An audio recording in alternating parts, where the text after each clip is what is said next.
couple days ago, I did a search for a certain category of items that were out of stock, which is a video for another day because that's a great way to find home run products to sell on Amazon. I knew there was calculated risk with this because Amazon was in and out of stock on the product. I ended up buying however much I could of the product, only about 10 units, knowing I might take an L. And sure enough, I get the product, I go to create my shipment, and I am going to take an L on this product. That's not the big picture. What I want to share with you is how exactly I read this item's Keepa chart, because I think there's tremendous value in walking you through my entire thought process and the actionable steps I take, and also realizing when you are going to take a loss, how do you handle that, how do you learn from it, and my mentality on that. Alrighty, so I have the Keepa chart on this product in front of me, and a couple things I want to mention. I was specifically looking for out of stock items because that's a great way to find great products, okay? And that's a video for another day. So I also, before looking at this, I already saw the sales rank, which was like 1,000 in this category. So it is a product that sells like crazy. I also confirmed that by looking at Seller Amp, and it sells like 12,000 times a month. Now it is a variation, so this particular item is not, but I dove deeper in and I was confident that this is selling at least several hundred times a month and there was no competition. So that's the preface going into this. So now I'm looking at the Keepa chart, and the first thing I kind of do with any Keepa chart, I've already looked at the sales rank, I have an idea of what I'm doing, I'm just looking at the eye test. Is the green line, the sales rank, constantly going up and down? I already knew it had a great sales rank. Seller Amp confirmed that it sold a ton. And now the eye test says, yeah, this thing is flying off the shelf, okay? Now what I see, what really stands out to me, is that Amazon is usually selling this product. Keepa defaults to a 3-month snapshot. So we're looking at 3 months, and we're gonna span it out further to get more data in a minute. But basically, anytime the background is peach, that means Amazon is selling the product.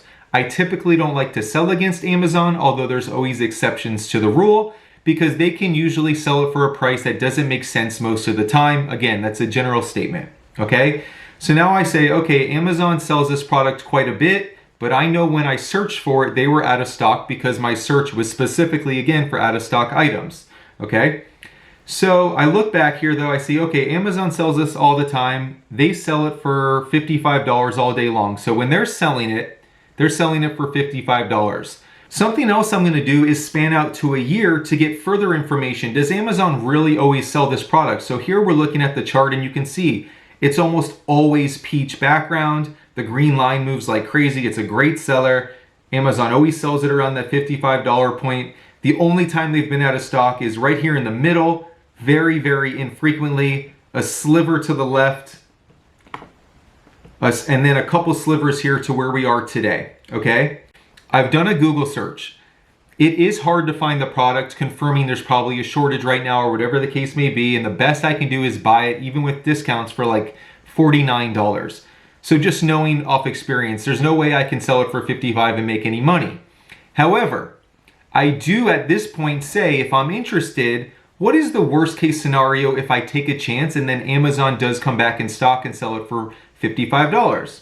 So I go to Inventory Lab and I have the product and I enter my cost price, and then I'll enter the list price of, let's say, $49.99, because for me, in order to get a win against Amazon in the buy box, I assume I'm gonna have to sell it at least a couple bucks lower than them, maybe match them, but I'm playing worst case scenario here, right? So absolute worst case scenario is that I would lose $12.78 on these units, okay? Not the end of the world. By the way, I bought about 12 of these units, okay? That's all I could get my hands on, all right? And we'll go into the process. So anyway, now I'm looking at, okay, when Amazon isn't in stock, what's the most that this sells for in recent times?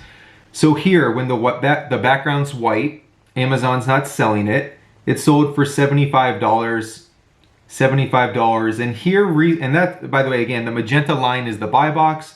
This blue line is what it's selling for, but it's not in the buy box because the price is probably too high, but it's a high demand item with very low supply at this point in time. So it looks like someone even sold it for $89.99. Now I'm gonna go and plug in my cost. What is best case scenario? So now I put my list price at $89.99. and I see I can make $21.22, okay? So in my head at this point in time, I believe that if I get this product at the price I am getting it at, $49, I have good reason to believe I can sell it for $89.99 if, big if, Amazon doesn't come back in stock. So my next move is what I do is go to Amazon.com, not Seller Central, Amazon.com. And I look up that product from the eyes of a customer. And sometimes it'll say, this product we're expecting, I'm paraphrasing, but basically there'll be a box to say, we expect this product to be in stock 2 weeks from now, and they'll provide the date. Or if you order it now, it's gonna be delivered these dates, and the dates are like 10 days away. That's because Amazon is aware that either they've secured inventory or other sellers have secured inventory, and they have reason to believe that's when they can get it to you. So that's what I checked for. And when I checked, it said we currently have no availability and we don't know the date of when we can expect it. Again, I'm paraphrasing. So that made me think, okay, Amazon may not even know when they're gonna get their hands on this again. I've already done a Google search for this product and it's really hard to get. It's out of stock and it's a great seller. My worst case scenario is I lose 12 bucks on this item. My best case is I make 20. I can only get my hands on 12 units. Is it worth it? And for me at this stage in the game, I decided it was worth it because I have a lot more capital to spend now than I used to. And it's not the end of the world if I lose 120 bucks when my win could be basically $200, okay? And so the risk reward on such a great selling product, if it didn't fly off the shelf, I probably wouldn't do this, right? And I also just wanted to test something out. I wanted to see, historically, Amazon is on this all the time, but are all these context clues that I'm reading indicating that maybe they aren't? And so that's when I decided to take a chance and pull the trigger and get as many as I could, which again was about 10 units. The moment I knew that I'm gonna take an L on this product came when I received the product. I made a point to create a shipment really quickly because I knew I was fighting against Amazon getting more in stock potentially. So I'm creating my shipment, and sure enough, I get to this item and I see that now somebody is selling it FBA for $55 and change. So I have a feeling right off the bat it's Amazon. So what I'll do is, now that I see that in Inventory Lab, I'll go into Keepa, I click on Data, and I click on Offers. And now I can see who's selling the product and how much stock they have. And the very first listing is Amazon.com, and stock is 1,000 plus items. So Amazon did get a refill, a replenish their stock. They have over 1,000. So if that's accurate, that means that they're going to be selling this product for a long time. So it is what it is. So I'm probably gonna just send it in, list it at their sale price and see if they'll share the buy box with me. If not, I'll creep down the price to, like I mentioned, $49.99. Worst case, I'm gonna lose 100 bucks in change. Now, here's an important lesson too. I think a lot of people would say just return the product. I think it's horrible business to return items, especially doing online arbitrage, right? Especially when you're scaling. I'm doing 50K a month in sales. I go to this site all the time. Now, if I return it, they're gonna look at my account and see my history and say, oh, this guy's a reseller, and now he's trying to return stuff.